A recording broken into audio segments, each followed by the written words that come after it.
dufungure muri Bibiliya muri Marko 16. Marko 16.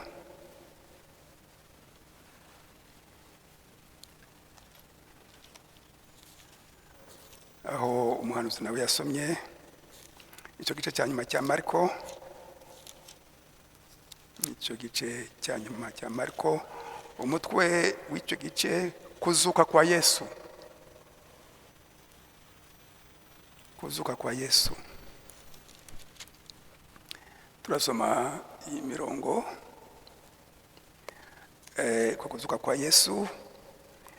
Maria Magdalena na Maria nyina wa Yakobo baguze amarashi meza, bafata icyemezo cyo kuzinduka ngo bagende basige mbese umubiri wa Yesu Kristo. Ariko bahageze basanga imva nirangaye. Umurongo wa 6 bahabonye umusore wicaye, arababwira ati, umurongo wa 6, mwitangara nzi ko mushaka Yesu w'i Nazareti wabambwe, ariko yazutse, ntari hano, dore aho bari baramushyize. Nimugende mubwire abigishwa be na Petero muti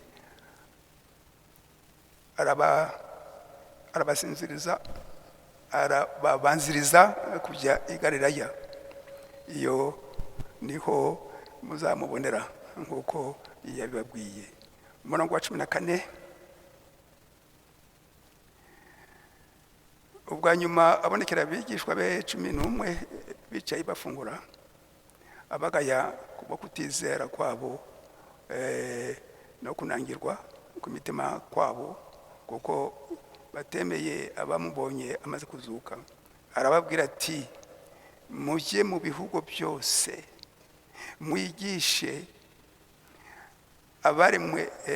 abaremwe bose ubutumwa bwiza. Uwizera akabatizwa azakizwa, ariko utizera azacirwaho iteka. Kandi ibimenyetso bizagumana n'abizera ngibi: bazirukana abadayimoni mu izina ryanjye, bazavuga indimi nshya, bazafata inzoka, kandi nibanywa ikintu cyica ntacyo kizabatwara na hato, bazarambika ibiganza ku barwayi bakire. Data wa twese uhoraho, uri Imana ikomeye, uri Imana ishobora byose, batwishure mu mwami Yesu Kristo, umuremyi wa byose, umwami w'abami. Akira amashimwe yacu Nyagasani ko twahuriye aha ngaha Mana kuri uyu munsi w'intsinzi Mana Nyagasani, umunsi wa mbere w'icyumweru Mana.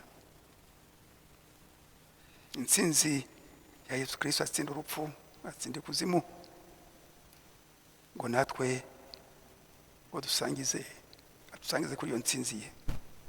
Akira amashimwe yacu Mana Nyagasani ko dushoboje abaturutse hirya no hino, abaturutse Kamonyi, abaturutse Musanze, abaturutse Kinazi, bose bari hano Mana Nyagasani, ngo umwuka wera atugezeho ijambo ry'uyu munsi Mana. Akira amashimwe yacu ku bana bawe bazindutse mu masengesho, abaguhimbaje Mana Nyagasani, abafashe umwanya bakiherera nawe muri meditation Mana. Mana uhoraho Mana nziza, tugeze mu mwanya wo kumva ijambo ryawe Mana. Ku mwuka wera Mana kirangaha ku gicaniro, atwigishe twese, turyumvire riduhindure Mana.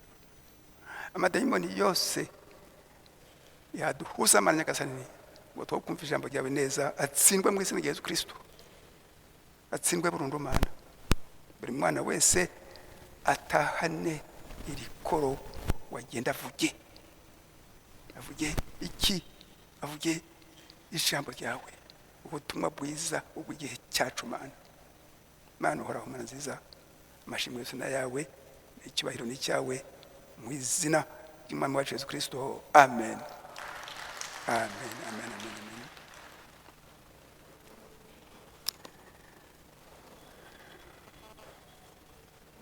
Haleluya bana b'Imana.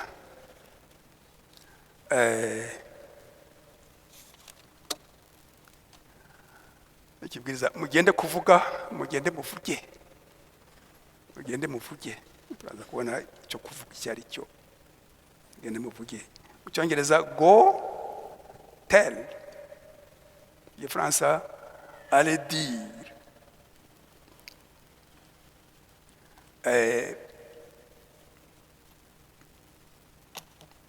Iki kibwiriza kiri mu bibwiriza turimo, ibibwiriza byo kudushishikariza twese, kudushishikariza ngo tube abahamya ba Yesu Kristo, tube abahamya ba Yesu Kristo, nta guceceka, nta kumera nk'ikiragi. Niyo mpamvu twigisha buhoro buhoro, bimwe tukabyandika hariya ngo mubyandike namwe ku bazi kwandika. Umuntu avuga ati abazi kwandika mujye mwandika. Ubutumwa ni bugari cyane cyane cyane, abazi kwandika mujye mwandika. Haleluya.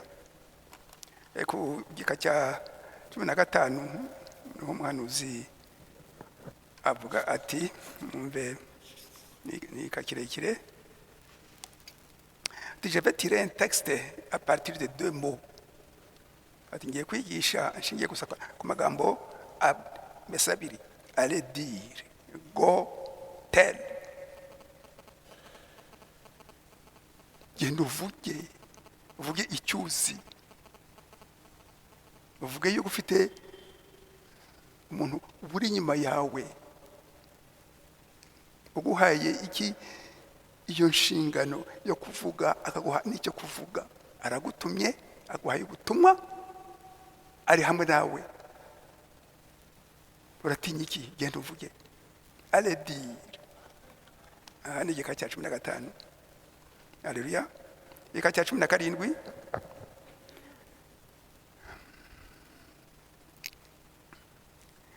ariko ahangaha tujye ku next slide. Udutuma ninde? Udutuma ninde? Udutuma ni umwami Yesu Kristo, niwe Mana nzima, niwe Mana yonyine ihari. Udutuma ni umwami Yesu Kristo, ni udutuma. Igika cya 17, umwami Yesu Kristo niwe Mana. Dieu a donné à l'homme une commission. Ngo Imana yahaye umuntu inshingano. Inshingano yihe? Allez dire, mugende muvuge. Et si vous le faites, ceci vous accompagnera. Ngo nubikora, dore ibintu ukumesenani bizaba. Abantu bazakwizera, ubabatize ute? Ubigisha iki? Icishe bugufi, ubigishe icyo iyo Mana, umwami Yesu Kristo uko adutumye, azaduhishurira n'ubutumwa bwo kuvuga. Ntabwo twitumye, turatumwe. Allez dire, mugende mvuge. Haleluya. Ku gika cya 23, umve icyo umuhanuzi avuga. Utuma ni Yesu Kristo, nta wundi. Dieu n'a jamais envoyé un homme sans qu'il lui donne quelque chose à dire. Ntabwo Imana ituma umuntu itamuhaye n'ubutumwa. Ntibibaho. Kuva kuri Mose, yahuye nayo afite imyaka 80 mu gihuru cyaka umuriro icyakongoka. Tubisoma mu Kuva igice cya 3 kuva ku murongo wa 1. Yumva ijwi rimubwira iti, ndi Imana y'abasokuruza bawe Abrahamu, Isaka, Yakobo. Arashituka ati kwe turi inkweto zabo. Imuha message bose ubutumwa uti, igihe niki ngiki cyo gukura Abayisiraheli bose muri Egiputa, ngo basohoke muri Egiputa. Ati numvise amakanya yabo, igihe niki ngiki. Dieu confirme toujours ses paroles. Imana ishimangira toujours, si igihe cyose ijambo ryayo. shimangira igihe cyose ijambo ryayo.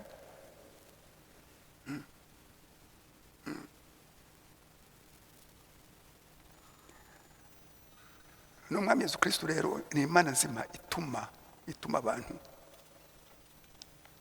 28. Si le Saint-Esprit entre dans le cœur d'un homme, ati niba umwuka wera uturutse ku mwami Yesu Kristo, yuko niwe ubatirisha wenyine umwuka wera, kuko tubisoma muri Matayo igice cya 3 umurongo wa 11, tukongera kubisoma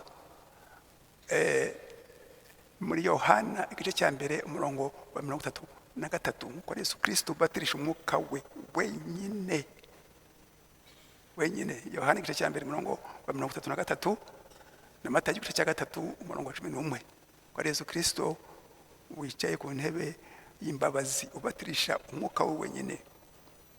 Si le Saint-Esprit entre dans le cœur d'un homme, iyo uwo mwuka wera yinjiye mu mutima w'umuntu, umuntu ugeze ku gihagararo gishimishije, igihagararo gitunganiye umwami wacu Yesu Kristo, Yesu Kristo ambatirisha umwuka we, ukaba urasohotse uvuye mu bwami bwa Satani ugiye mu bwami bwa Yesu Kristo,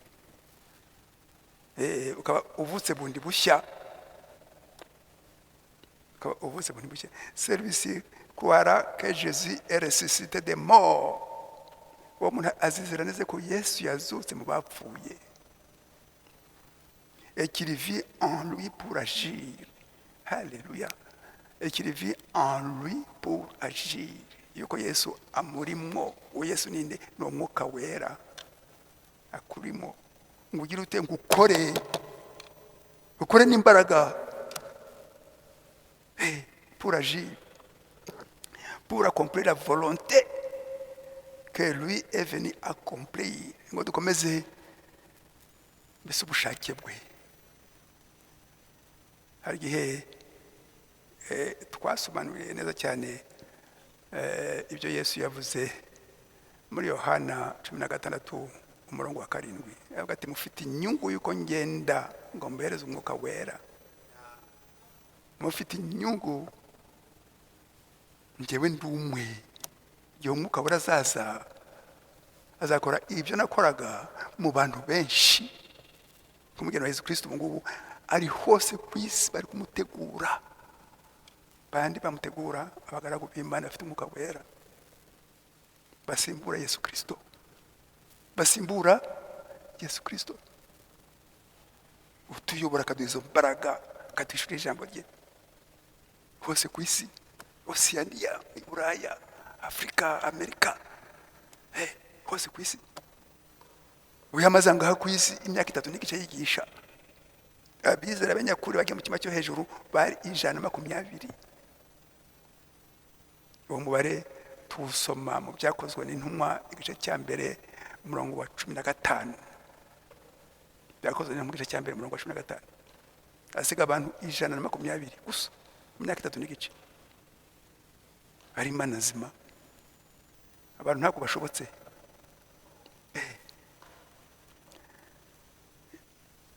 Alléluia.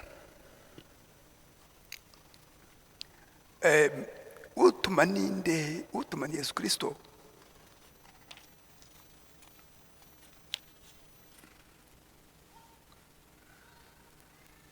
Yesu Kristo niwe wavuze wenyine ati je peux donner ma vie et je peux la reprendre. Détruisez ce corps, je le ressusciterai le 3e jour. Il n'y avait pas eu un homme qui pouvait faire une telle déclaration. Et les gens se demandaient dans leur cœur si cela était vrai ou pas. Mais le matin de Pâques, ils ont reçu un message. Allez partout dans le monde et prêchez l'évangile à toute la création. Jésus est ressuscité. Je peux donner ma vie. Yesu wenyine kuko yabwiye mbese bizera avuga ati natanga ubuzima bwanjye ngapfa. Et je peux la reprendre, nkabwisubiza, nabutanga kandi nkabwisubiza. Détruisez ce corps, umuki mbese ndani y'umubiri. Détruisez ce corps, je le ressusciterai le 3e jour. nzawuzura nyuma y'iminsi 3. bamwishe ku wa gatanu, bamuhamba icyo gihe ku wa gatanu amasaha 9. ku wa gatanu, ku wa gatandatu, ku cyumweru arazuka yambaye nanoki umubiri udasanzwe, umubiri w'ubwiza.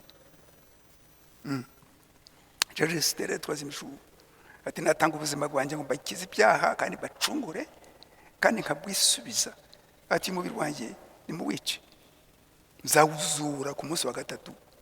Il n'y a pas eu un homme qui pouvait faire une telle déclaration. Nta muntu wavuga amagambo nk'ayo ngayo akomeye atyo.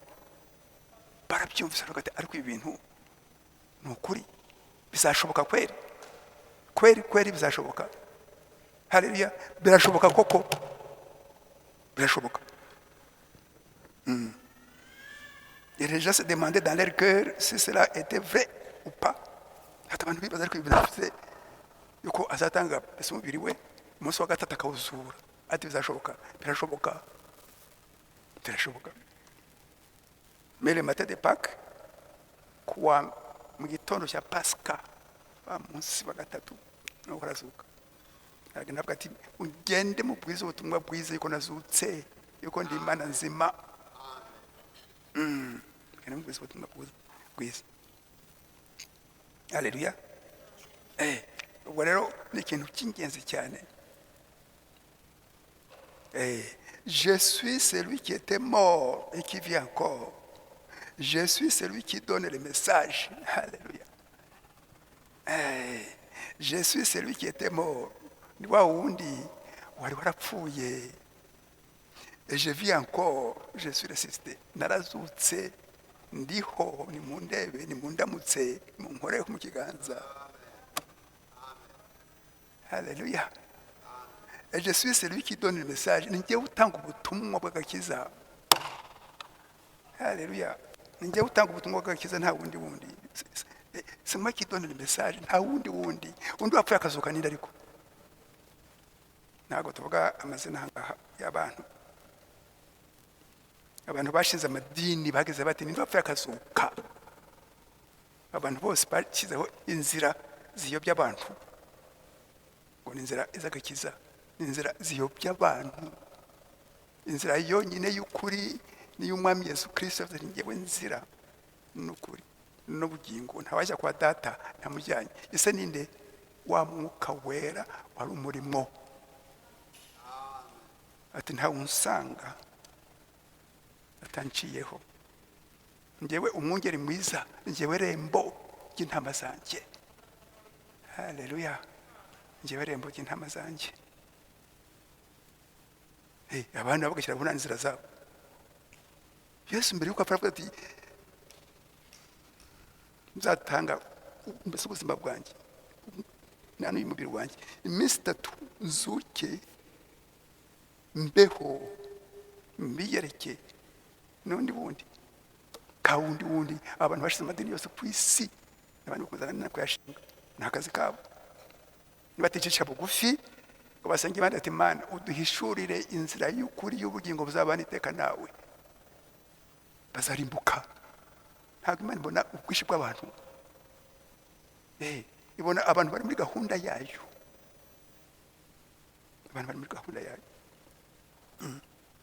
Je suis celui qui était mort et qui vit encore. Je suis celui qui donne le message. Utanga ubutumwa ni njyewe, nta wundi, nta teologiya. Abantu bariga biza teologiya mu bitabo n'ukuyoba. Tuzabivuga tubivuge n'ukuyoba, twicishe bugufi twakire ubutumwa buturutse ku mwami Yesu Kristo. Ngubu ubutumwa dore ngo turi kubusoma. Haleluya.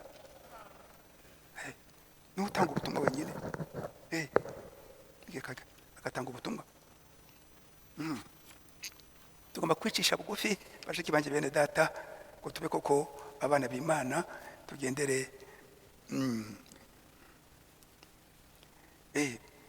uko yavuze ati allez par tout le monde, ati mugende hose ku isi, prêchez l'évangile, mubwirize ubutumwa bwiza à toute la création, ku bantu bose baremwe.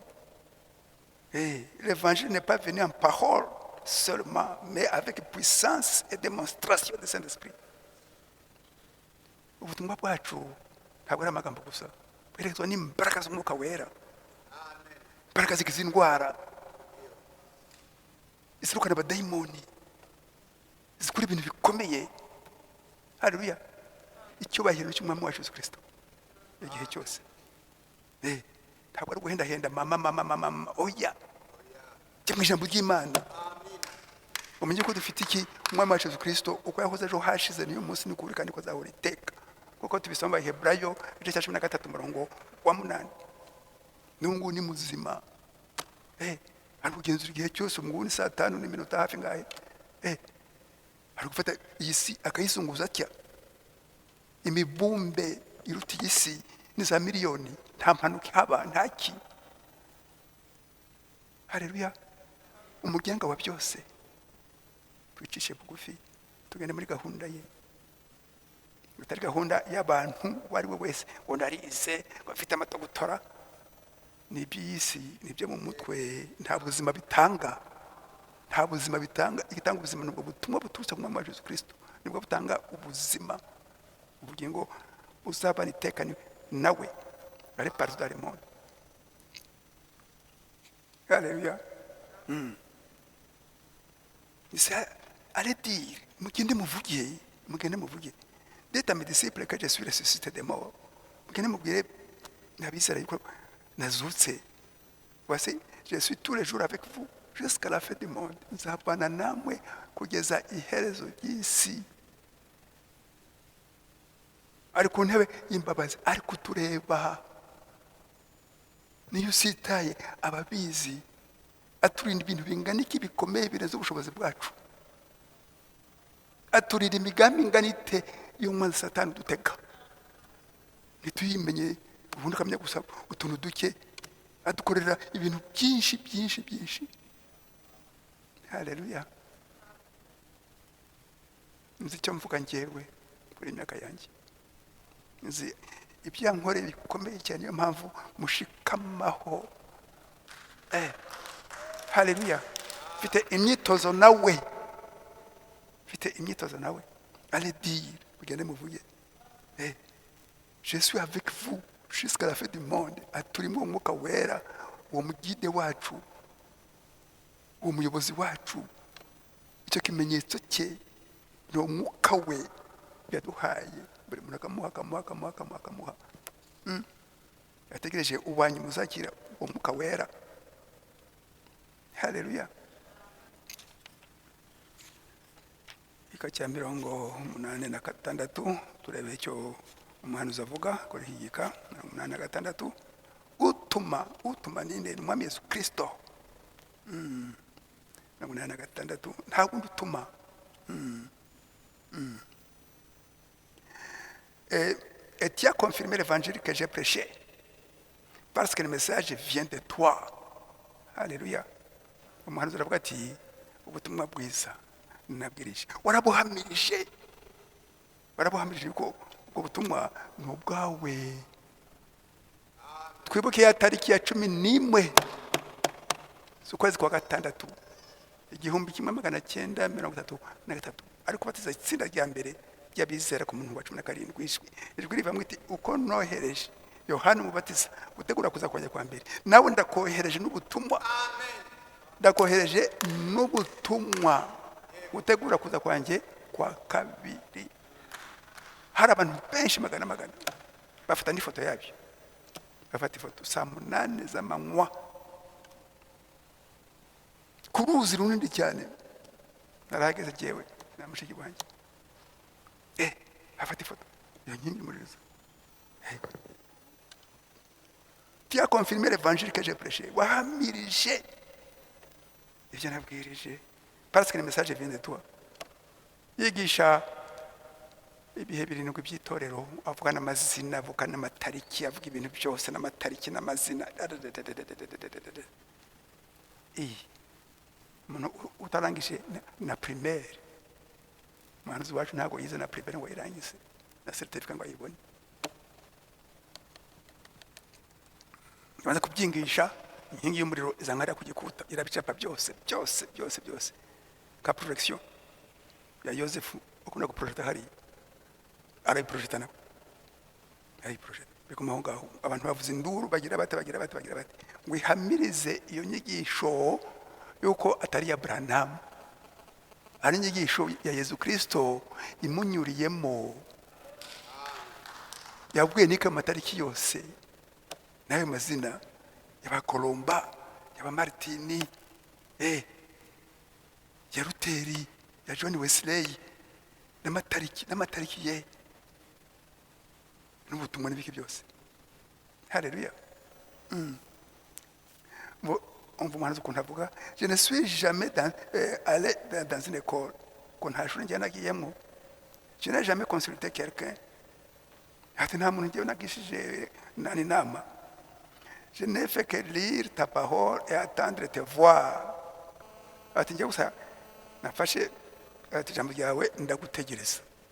Ndagutegereza ngo mpishurire ubutumwa. Haleluya. Ndagutegereza ngo mpishurire ubutumwa. Haleluya. Binyibutsa Paulo umufarisayo ufite imbaraga cyane avuga ati bari abantu bakurikiye Yesu Kristo barayobye reka tubafunye batera amabuye. Stefano ahari nawe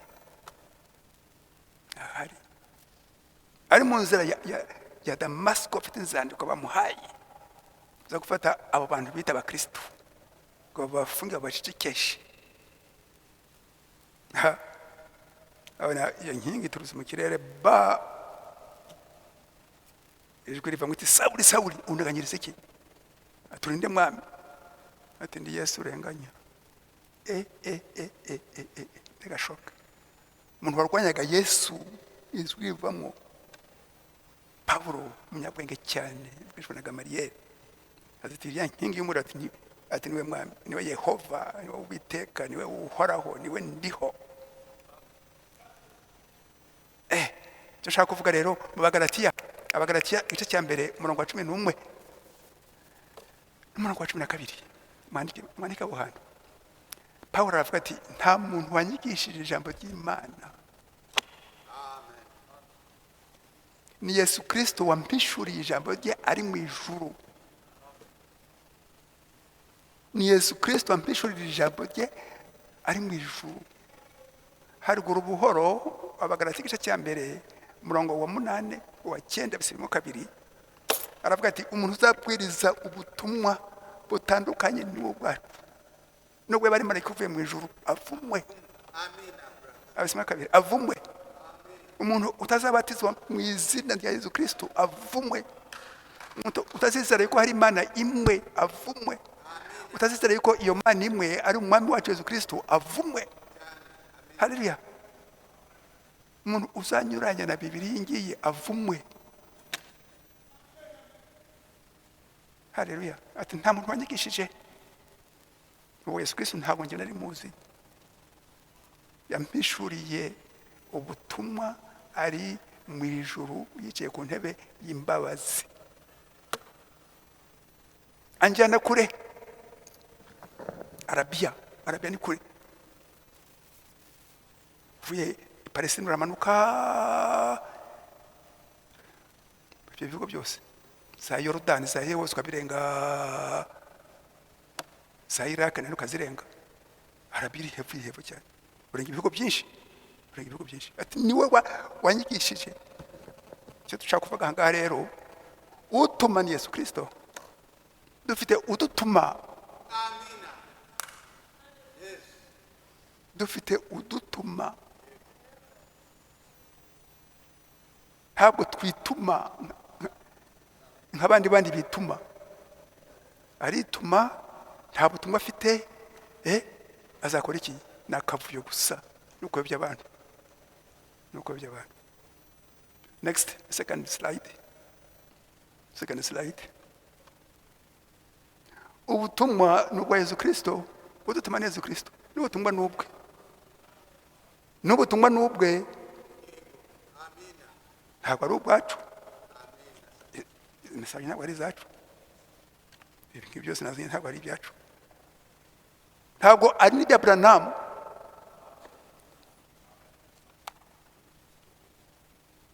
ntabwo ari ibya Branham. aha hose Branham aravuga ati brother brother brother. Brother ni iki? mwene so Branham, mwene so Branham, mwene so Branham. yagiriwe umugisha wo guhabwa impano y'ubuhanuzi ngabiki umuyoboro w'ijambo ry'Imana ngo adushyikirize iryo jambo ry'Imana. ubutumwa no bwa Yesu Kristo. Kumve baba ubutumwa no bwa Yesu Kristo ni budutuma kandi ubutumwa nubwe nta handi twabuhungira. ariko mbere ko saza aho ngaho dutangira izo nyigisho le témoignage d'un vrai témoin ni nyigisho natwigishije ndagira ngo dusome ahantu gusa hamwe igika kimwe ngo ubuhamya bw'umuhamya nyakuri. umuhamya nyakuri ni umwuka wera uturimo. udafite umwuka wera tera intamwe uwo mwuka wera. Le Saint-Esprit est notre témoin. igika cy'ijana na 28. umwuka wera niwe muhamya wacu uduhamiriza. Il est la preuve. ati ni umuhamya koko n'ikimenyetso. Il est le sceau n'ikimenyetso. Il est le garant des droits. niwe mbese ufite mbese uburenganzira bwose. Il est le titre incontestable de chaque parole que Dieu a prononcée. ati niwe ikimenyetso kandi ushimangira ijambo ryose ry'Imana. Il est le témoin que Christ vit et qu'il vit aussi en nous. ati niwe rwose mbese uhamiriza yuko Kristo ari muri twe. uwo Kristo ninde? ni umwuka wera. Il est le témoignage authentique. ati niwe rwose umuhamya w'ukuri nyakuri. nta wundi muhamya. dafite umwuka wera rero no gusenga cyane ngo duhabwe umwuka wera. Haleluya. gatwumve kubyerekeye ubutumwa igika cya 16. igika cya 16. Vous savez, ati murabizi, ça n'avait pas beaucoup de bien d'aller si vous n'avez pas quelque chose à dire. ati ntabwo rwose bigwa neza umuntu iyo umuntu agiye nta kintu afite icyo kuvuga. baguhamagara ahantu n'umuntu mukuru umusaza nkanjye kujya kuvuga nta kintu ufite, nta kintu wateguye, bitera isoni. yabiteye isoni rero nta kintu ufite icyo kuvuga. ushaka za korari n'ibindi byose bigafata umwanya wose. no guturisha amaturo hariya na hariya za korari n'ibindi zigasimbura nangaho imbere yuko nta butumwa uba ufite. Je pense que ce qui est à la base de tous les troubles qu'on connaît aujourd'hui. ati ngibyo ibintu bitera akavuyo umunsi. trouble ni nk'akavuyo. abantu baragenda bakituma nta butumwa bafite, nta muntu wabatumye. umuntu akavuga ibyo ashatse, undi akavuga ibyo ashatse, undi akavuga ibyo ashatse. ngaya madini bishoboka bite ngo tugire igitabo kimwe ngiki? abantu bagira amadini arenze 1000 tuzi gusoma. aya madini 1000 igitabo ari kimwe, ariyo soko yacu. umwe cyangwa akavuga ibye, undi akavuga ibye, undi akavuga ibye, undi akavuga ibye. ari nko twakwicishije bugufi ngo turebe uwo Imana itumye. tumurebe niba afite imbuto z'umwuka wera. twumve noneho rero ubwo butumwa si ubutumwa bwe, ni ubw'Imana. Haleluya. dutega amatwi. ati c'est ça. tous les troubles d'aujourd'hui. abantu baragenda nta muntu batumye, nta butumwa bafite, bakajya aho ngaho gusa bagashuka abantu bagira bati oui. Ils n'ont rien. ati ntacyo bafite. Ils n'ont rien pour aider les gens. nta kintu cyafasha abantu, ntacyo bafite cyafasha abantu. bakwifashije sibo bazabanze bifashe babanze bifashe wafashe umuntu utifashije nkaho wagutumye nta butumwa ufite ubu butumwa buravuga ati mugende muvuge ndabatumye njye umwami wanyu Yesu Kristo muvuge iki ariko ndaza kubeba mu kanya gatoya we 17. Maintenant, cela ne fait aucun bien. Si vous n'avez pas quelque chose à dire, ou bien si vous avez un faux message, nta kamaro byamara uteza akavuyo iyo ugiye kugenda nta butumwa nta ufite cyangwa se ufite ubutumwa un faux message bw'ikinyoma ugahimba ibintu ukabyira aho ngaho ugapfundikanya si biki ugapfundikanya ukapfunyikira abantu ibintu bidafite hepfo no haruguru nta kintu byamara bisa n'akavuyo gusa twumve neza icyo umuhanuzi avuga ikora ubutumwa nous avons couru mais sans prendre garde au message ngo abantu bakirukanka nous sommes partis mais nous n'avons pas pu avoir le message abantu bakirukanka murumva neza nsa bakora ibintu bikomeye cyane ariko bakagenda nta butumwa nta ubatumye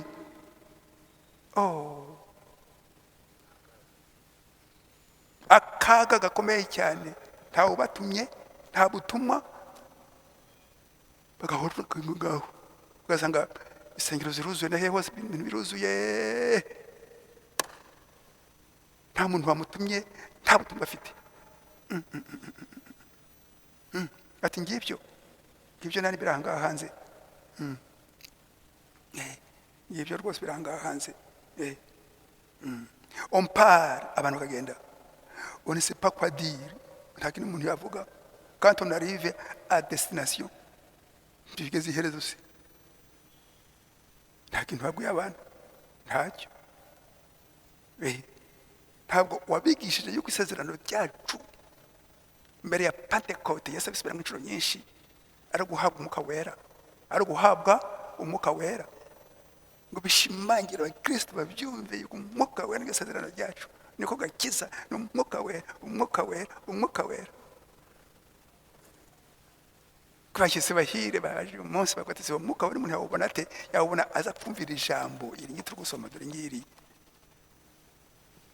ntabwo ari tuba twabisengeye ni bwa butumwa buturutse ku mwami wacu Yesu Kristo uza kumva ugakurura amatwi ukumva ukayakurura cyane ukaryumvira wamara kuryumvira ugaca mu nzira noneho muri rya rembo riri ahantu gusa hamwe byakozwe n'intumwa igice cya 2 umurongo wa 38 na 39 iryo rembo ry'agakiza utariciyemo uko mupagani utariciyemo uri umupagani wujuje ibyangombwa wamara kumva ukabaza uti bagaho bene data ngire nde haleluya tuti ngwiki ngire nde uti haleluya utireka tugusomera aho ngaho ihane wowe ni mana yawe ubatizwa mu izina rya Yesu Kristo ko batuguye mu batizo mu izina rya Data wa twese umwana umwuka wera iryo zina rya Data wa twese umwana umwuka wera iryo zina ry'umwami Yesu Kristo amen brother ubatizwa mu izina rya Yesu Kristo utibiranditse muri Bibiliya yawe utereka ntage yanjye utema Bibiliya yawe na ntagatifu bizana Bibiliya ntagatifu nuko byanditswe wihane ubatizwa mu izina rya Yesu Kristo ubabarirwe ibyaha byawe yuko wabatirwe muri iryo zina wa Yesu Kristo niwe wagupfiriye ku musaraba agukiza ibyaha kandi agucungure akora ibyaha byawe nawe wakiriye impano y'umwuka wera ingi dufite bari kubyina twakiriye impano y'umwuka wera isezerano ni ryanyu n'abana banyu n'abari kure bose abazahamgarwa n'umwami Imana yacu haleluya ngirembo muri za Bibiliya zose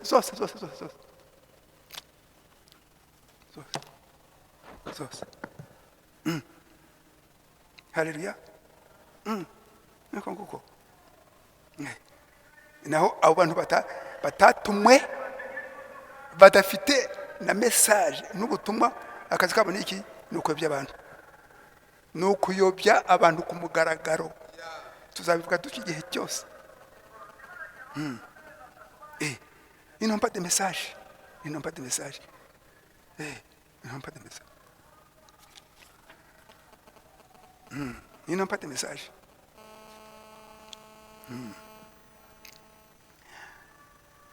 Mais le problème est que les gens courent sans avoir le message. Abantu bakirukanga bakajya mu nsengero bakubaka bagira bate bakazana abantu benshi cyane nta butumwa bafite.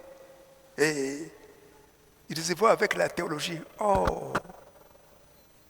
Bakagenda bafite ibintu bita la théologie. La théologie niyo kamana rya buri dini, bakandika ibitabo n'ibitabo binini cyane yobokamana, ibitabo nk'ibi ngibi murebe yobokamana. Umuntu nkanye kandi igitabo gafata amaverse ahangaha uko nyumva ijambo ry'Imana n'ibitekerezo by'Imana, wabisobanura n'Imana yonyine. Twicishe bugufi. Teologia kuyobya abantu. Umva Yesu rero kuntu yavuze allez dire à mes disciples, abandika bandike verse 20 igika cya 28 akantu keza uko Yesu yavuze après la résurrection, allez dire à mes disciples, umugene mubwire intumwa zanjye que je vais organiser une nouvelle église. Ati ngiye gutunganya itorero ryanjye, ngiye kurishyiraho nitunganye. Je vais organiser une nouvelle église. Byatangiye ku munsi wa Pentecôte. Allez dire à mes disciples que je vais organiser une nouvelle église. Ati ibyo abafarisayo abasadukayo n'abandi bose ati ngiye gushyiraho itorero ryanjye. Byatangiye ku munsi wa Pentecôte, na n'uyu munsi ni twebwe. Iryo torero rya Yesu Kristo ni twebwe twigisha umwuka wera, akaba ariyo ntego yacu. Je vais organiser, ati ngiye gutunganya une nouvelle église. Alléluia. Reka turebe aka kanyuma ngiye kuvuga ku butumwa. Alléluia. 44. Allons avec le message. Allons avec quelque chose à dire. Ngo tugende n'ubutumwa. Tugende dufite icyo kuvuga. Non pas courir et ensuite ne pas être capable de dire quelque chose. Abantu bakirukanga bagerayo bahumagiye banafunga mudomo n'iki, bakaceceka, bakaruca, bakarumbira, ntacyo bafite bavuga. Bahumagiye, bazinguye imyenda, amakora yose nakubwira, bamushyira hari imbere akabati Mungu wanjye ati mfasha mve hari imbere gusa iminota 5 iminota 10. Amagambo agakama nta kintu afite avuga. Cherchons premièrement le message. Ngo dushake ubwo butumwa. Mwana tabarira kwavuze ubutumwa bwacu n'ubuhe. Ubutumwa bwacu ukuvuga yuko turi mu gihe cy'imperuka. Haleluya. Kwakira ubutumwa buturutse ku Mana umwami wacu Yesu Kristo, abunyuza kuri mwene data William Mario Branham. Murumva ubwo butumwa butugarura ku ijambo ryose ry'Imana. Ngo tubwirize nka Paulo, tubwirize nka Petero, ka Yohana, ku ijambo ryose ry'Imana. Butugarure ku mubatizo w'ukuri, umubatizo mu izina rya Yesu Kristo, ariryo zina ryahawe abantu munsi y'ijuru bakirizwamo. Tugaruke ku Mana imwe, ari mu isezerano rya kera, ari mu isezerano mbese rishya bavuga Imana imwe. N'abapagani ba kera batari bazi mbese ubutumwa nkatwe abanyarwanda ba kera twari tuzi ko ari imana gusa imwe rurema, imana imwe rurema. niyo mpamvu amadini atafashe ngo asinge imizi hano mu Rwanda, ngo ashinge imizi bavuga ati Mungu Patri, Mungu Mwana, Mungu Roho Mtakatifu. ati batuje bintu ko ari hehe? Batwe tuzi imana imwe rurema, tuzi imana imwe rurema. Yerwa handi gataha mu Rwanda. Haleluya. Tuzi imana imwe rurema. Niyo mpamvu bitafashe mbya kupekole. Ubwo butumwa bwigisha imana imwe bizana bya kera, isezerano rishya. Muri ka gatabo kuri papuro 54 hari imbonerahamwe hano, isezerano rya kera, hano isezerano rishya meze bityo. Amusezerano rya kera bavuga ati imana ni umuremyi wa byose, Uwiteka niwe muremyi, imirongo ya Bibiliya. Iyo byo musezerano rishya, Yesu niwe muremyi. Isezerano rya kera, imana ni umwami w'abami. Isezerano rishya, Yesu ni umwami w'abami. Amen. Isezerano rya kera, imana niwe umukiza wacu, akaba kandi umucunguzi wacu. Isezerano rishya, Yesu niwe mukiza kandi akaba umucunguzi.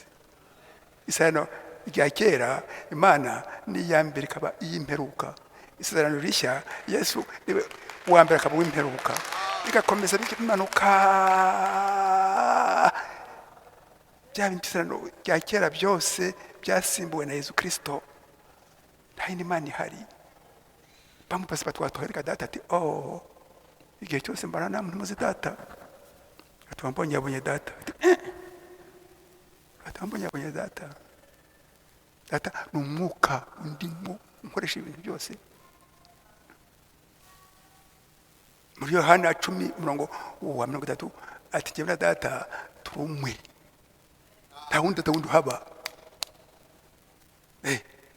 Mu byahishuwe igice cya 4, Yohana ari ku kirwa cya Patimo, baramushyize mu ngunguru y'amavuta, barayicanira ngo apfe, ntiyapfa. Bamushyira mu kirwa kirimo inzoka n'ibindi. Imana imugirira imbabazi, imuzamura mu ijuru. Ngo urebe ibiri mu ijuru, muyerekwa adasinziriye. Abona Yesu Kristo wenyine, aramumenya, yicaye ku ntebe y'imbabazi. N'abamarayika bari kumuramya, ibizima bine. Ntabwo abonye imana eshatu, ni imana gusa imwe yabonye. Byahishuwe igice cya 8 umurongo wa mbere. Byahishuwe igice cya 8 umurongo wa mbere. Igihe Yesu Kristo azamanuka avuye ku ntebe y'imbabazi, aje ngo ategereze umugeni we, mu ijuru bazabura uwo kuramya. Hazaba ituze y'iminota 30. Hazaba ituze y'iminota 30. Data wa twese wabaza hazaba ari hehe? Umwuka we azaba ari hehe? Ko ari Yesu wenyine uzaza akamanuka ngo ategereze umugeni we. Barumirwa wo kuramya. Byahishuwe igice cya 8 umurongo wa mbere. Haleluya. Ubutumwa rero ni ukutugarura kuri Bibiliya yose, ku ijambo ry'Imana, kutugarura ku rufatiro nk'uko tubisoma mu rwandiko rwa mbere rw'Abakorinto. Urwandiko rwa mbere rw'Abakorinto igice cya 3 umurongo wa 11 ngo tugaruke ku rufatiro. Urufatiro rw'abahanuzi n'intumwa, nabo bafite urundi rufatiro ni Yesu Kristo. Urufatiro ni Yesu Kristo, akaza abahanuzi, akaza intumwa, natwe tugakurikira. Urwo rufatiro rwacu, yo fondation Yesu Kristo, abahanuzi n'intumwa, natwe tugakurikira. Tugaruke ku rufatiro nkuko byanditswe mu Efeso 2:20. Efeso 2:20 ngo rufatiro ni iki? Ni Yesu Kristo n'intumwa n'abahanuzi, natwe tugende ku rufatiro, turugendereho. Nawe ufite uburenganzira ngo ave kuri fondation yashyizweho na Yesu Kristo. Ubwo butumwa igice cya 2 icy'ubutumwa bwacu. Haleluya. Kuba mu isezerano rya kera, ijambo ry'Imana rifite ubwiru. Yasezeranije yuko mu gihe cy'imperuka, ubwo bwiru yabwiye Abadanieli ngo bafunge ibitabo. Ati gendere Daniel, ufunge igitabo ufite ikimenyetso kugeza igihe cy'imperuka. Ati igihe cy'imperuka nkuko tubisoma mu byahishuwe igice cya 10 umurongo wa karindwi byahishuwe igice cya 10 umurongo wa karindwi ahubwo mu ijwi rya marayika wa karindwi ubwo azatangira kuvuza impanda niho ubwiru bwose buzasohora kuko abiseneje imbata zayo arizo bahanuzi. Igice cya kabiri icy'ubutumwa tugomba kuvuga ni ubwiru bw'ijambo ry'Imana kuva ku gitabo cya mbere tangiriro guhera ku gitabo cya nyuma ibyahishuwe none igitabo cya nyuma cyuzuye ubwiru gusa. Barapakiye uruhisho rw'umugeni wa nyuma nyirankundwakazi, uruhisho rw'umugeni wa nyuma nyirankundwakazi ibyahishuwe bagiye ubwiru. Ibihe birindwi by'itorero nta bandi babizi, ibimenyetso birindwi, inyenyeri indwi, impande indwi, ibyago birindwi bya Babuloni, ntibazi ibya Babuloni icyo ari cyo, irimbuka ryayo ntabwo babizi, ibinyamaswa bya Vicarious Field Day n'ibindi ntacyo babizi, batumanjirije ntacyo babizi. Ni umwijima wa dindiri, ni umwijima wa dindiri. Nta mwanya dufite, akantu kari kanjemo twize ni inyigisho ihuza ibintu byinshi cyane, imbonera hamwe ihuza ubwo bwiru bw'igihe cy'imperuka, imbonera hamwe y'abantu benshi, iyo mbonera hamwe ihuza ubwiru bw'igihe cy'imperuka, igihe cyacu tukaba tuzi ahantu tugeze, tuzi neza ahantu tugeze, turi mu gihe cyo gusigwa kw'ikizu. Haleluya! Uko kizamutse hejuru niho kireba neza, uko kizamutse hejuru kakanyura gutwe kari hasi gikubita akajisho gite ngako. Usigwa kw'igihe cyacu no gusigwa kw'ikizu ngo tumenye Imana iri yonyine itararema, Elohim itararema. Tumenye igihe Imana yatangiye ngo ireme ngibyo. We thank you so much. Biri hari imbere click ngo duhuze ibihe birindwi by'itorero, ibimenyetso birindwi n'imbaraga. Haleluya! Ni isezerano rishya rihereye ahangaha. Uyu muhondo, uriya muhondo wundi muremure ni igihe cy'imyaka ingahe? 1000. Iyi si yavuyeho. Tugende tuvuge, uwadutumye arahari, ni Umwami Yesu Kristo. Dufite ubutumwa bufite imbaraga bwiza bukura abantu muri Egiputa. Egiputa ni iyihe muri Databarinda? Egiputa ni iy'isi n'amadini, ni Babuloni. Urwo ruvange rumeze rutya, urwo ruvange rw'akavuyo, umuntu ameze nk'umuntu wasinze atazi aho avuye wajya agira ati ngo tubasohore basange Umwami Yesu Kristo abategure ubazabane na witeka. Haleluya! Tuvuge, tugende tuvuge. Ndakuvuga umuntu amatama basohoka hariya batusengera hehe, bati hariya bugufi ya ADPR, bugufi ya ADPR. Shobora usigare mu rugo usakore kanga, usakore iki? Kamara imyaka 2, imyaka 3, imyaka 1 utavuga, ushunje amatama.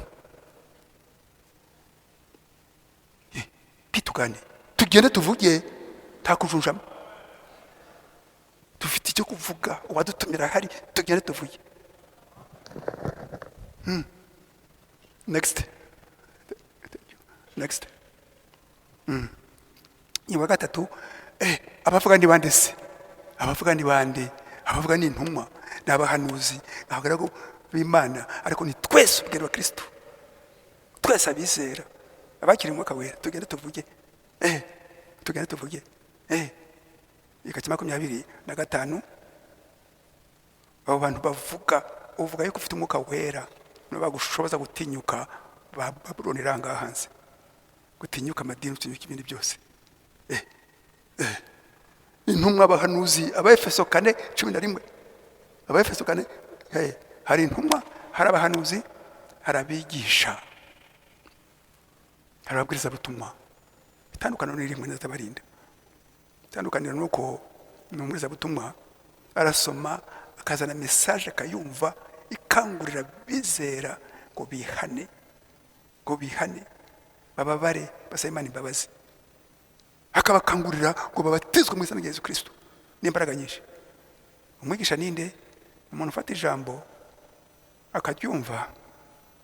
akaryumvira na Bibiliya, muri we akaba harimo uwo mutima, iyo ntego ngo aryumve neza, aryigishe neza, abantu bafate position iki ni igihagararo cyiza cyo kutanyeganyezwa n'uwo ari we wese, nta munyeganyeze. Akavuga ati icyo nzi ndakizi, ntabwo nakivaho. Hari Imana imwe gusa, hari umubatizo umwe, hari ukwizera kumwe, nk'uko tubisoma mu Efeso 4:5. Ati ntabwo nabivaho. Haleluya. Hari abungeri, abo bose bahamagawe n'Imana, batoranyijwe n'Imana.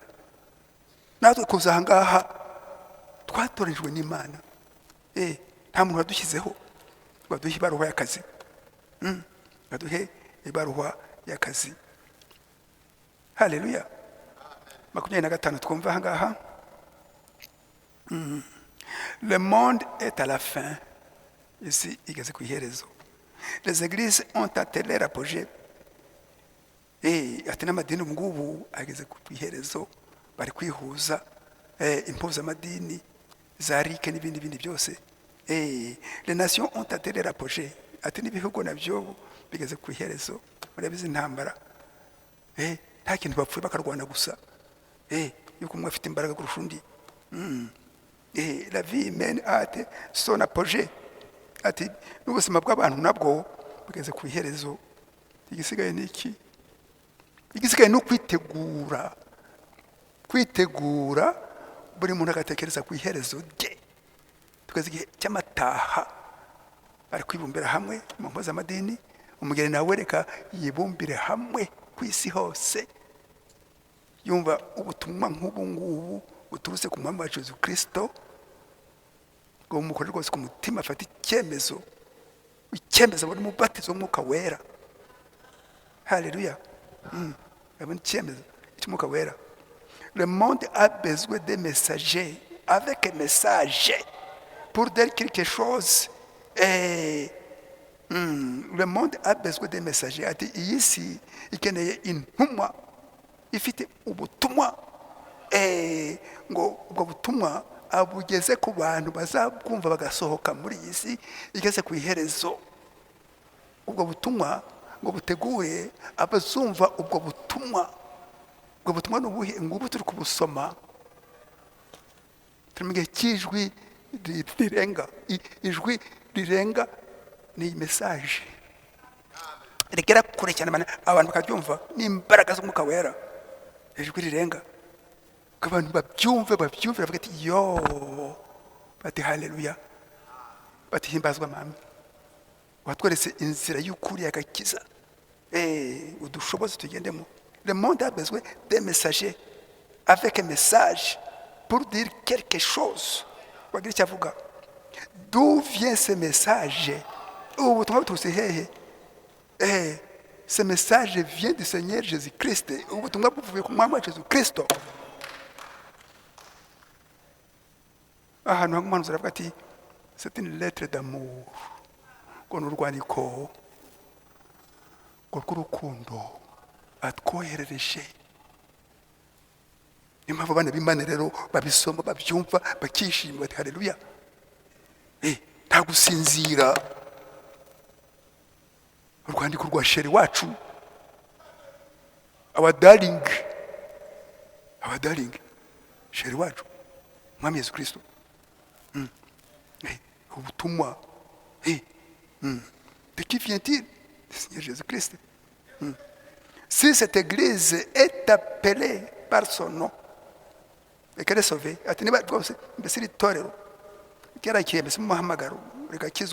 nous devons avoir un messager porteur des messages qui vient du trône, Atreka twakira iyo ntumwa ese umuhanuzi ufite ubwo butumwa buturutse mu ijuru, ku ngoma y'umwami Yesu Kristo. Ntabwo ari ubutumwa bwe. Atari ko abantu bakikanga, abantu bakavuga ati ce monde est un Goliath, mukareba amadini, mukareba ibintu byose, ariko umuntu yabihera hehe? Uriya Goliath ukuntu ateye abantu ubwoba bagashira, ka David akantu gato kagufi kamagara make akaza gasanga Abayisiraheli bashize ku rugamba, bacize intege. Ati ye mwego mufite imana nzima, Abafilisitiya babatera urwanga kuriya. Mwumva hanga ndi gusoma Goliath. Ati Goliath koko arahari, ubikubise amaso ukareba amadini ahari, ukareba Yesu, ukareba ibintu byose, ni Goliath kuri twebwe. Twumve neza, mais Dieu a un David quelque part. Dieu a un David. Ati Yesu afite Dawudi. Dawudi ni umuhanuzi wacu wahanganye n'amadini, ahangana nayo, ahangana n'imyaka myinshi n'ibyiza bikomeye byo guhangana n'amadini. Ahangana nayo. Eliya niryo zina rya nta mwanya. Iryo zina rya Eliya, umuntu utagira ubwoba, uhangana wagarura abantu ku ijambo ry'Imana. Eliya wa mbere, Elisa, Yohana nani mubatiza na Branham. N'abandi babiri, umwe uzaba ufite umwuka wa Mose, undi ufite umwuka na Eliya.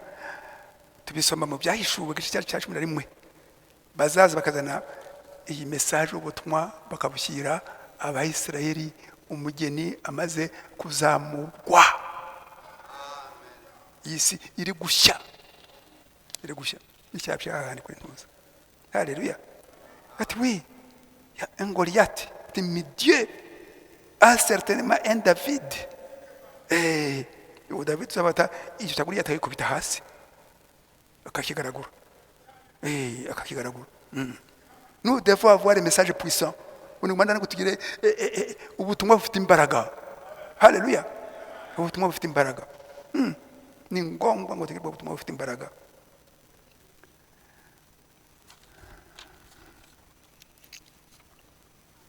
64 igika cya 64 tureba icyo umuhanuzi bivugaho.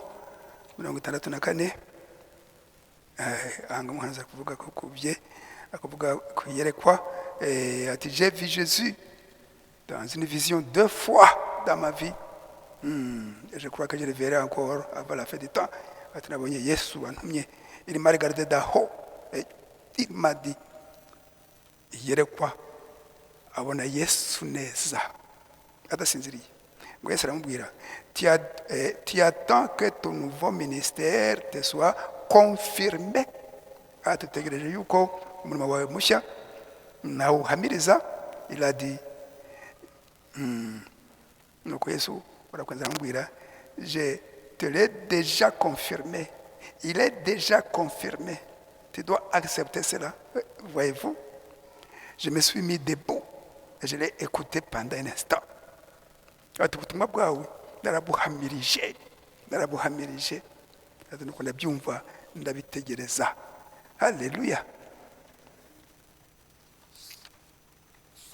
Iki gikanima kidasa n'ibindi twakibahoze nka truwa.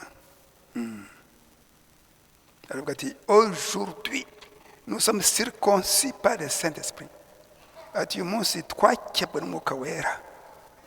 Umwuka wera akeba ibyaha byose n'imizi y'ibyaha bidukuramo, abikeba byose, ubucafu yote, ubucafu n'ibintu bibi. Radukebye. Toutes les choses du monde sont passées. Ati ibintu byose byatuvuyemo. Nous avons un seul objectif.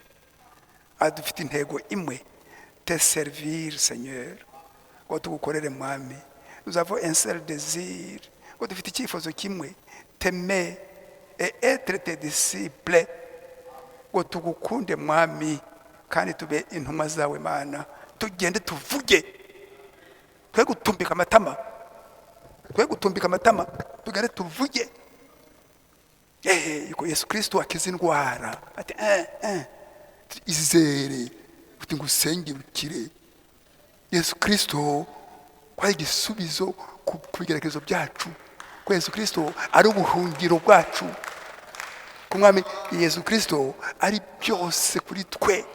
Tugere tuvuge, tubatizwe mu izina rya Yesu Kristo, twizere Imana imwe, iyo Mana n'umwami Yesu Kristo, twe gutumbika amatama yacu, bamwe bakajunjama, tugere tuvuge. Haleluya. Tugere tuvuge iki?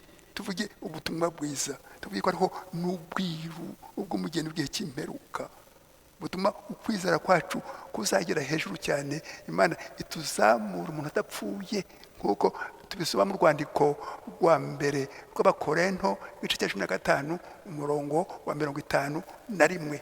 Petero arahirwa atereka bamenera ibanga, ati twese ntabwo tuzapfa, bamwe bazazamurwa mu kanya gato nko guhumbya. Reka bamenere ibanga, nuko byanditse urwandiko rwa mbere rw'Abakorinto igice cya 15 umurongo 51, ukamanuka hepfo. Ikizatuzamura se niki? Nubwo butumwa bufite imbaraga, ubwo bwiru, urwo ruhisho rwacu. Haleluya. Ntabwo ari umukino, tugende tuvuge. Nta kuzanga abantu basinzire, nta kuzanga abantu bagende nk'uko baje. Haleluya. Nutazi kwandika, nutazi gusoma, agenda avuge. Twigisha mu Kinyarwanda byatworohera, nkanjye byanyorohera nigishije mu Gifaransa no mu Cyongereza, byanyorohera. Ariko mashaka ngo abakristo benshi, haleluya, bumve ubwo butumwa ngo bagenda bavuge. Nk'uko ahangaha, haleluya, nk'uko ahangaha byanditse kiki ngo nous avons un seul objectif, ngo dufite intego imwe, de servir le Seigneur, ngo tugukorere mwami. Nta kuntu wakora umwami uri ikiragi, warigize ikiragi, ukigira ikiragi. Dufite uwadutumye, dufite ubutumwa, tugende tuvuge. Kwa ikiragi, nous voulons te servir Seigneur.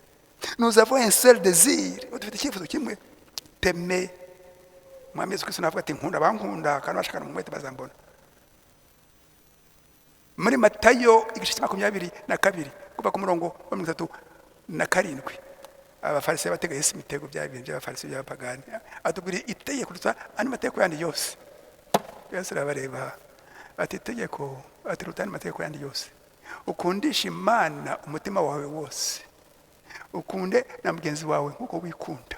Ati amategeko yose ashamikiye kuri iryo tegeko, amategeko yose ashamikiye kuri iryo tegeko. Ukundisha Imana n'umutima wawe wose, haleluya, ukunda mugenzi wawe nk'uko wikunda. Andi mategeko yandi yose ashamikiye aho ngaho, haleluya. Un seul désir, t'aimer Seigneur, ngo tukunde mwami, être tes disciples, ngo tube intumwa zawe. Haleluya. Tugende tuvuge, haleluya, tugende tuvuge. Wadutumira hari ariko tureberera, akaduha umwuka we, akatubatirisha umwuka we, ngo tugende tuvuge twese. Haleluya. Imana ibahumugisha mwese, Imana ibahumugisha, akaduhaguruke dushyireho ya ndirimbo ya 414.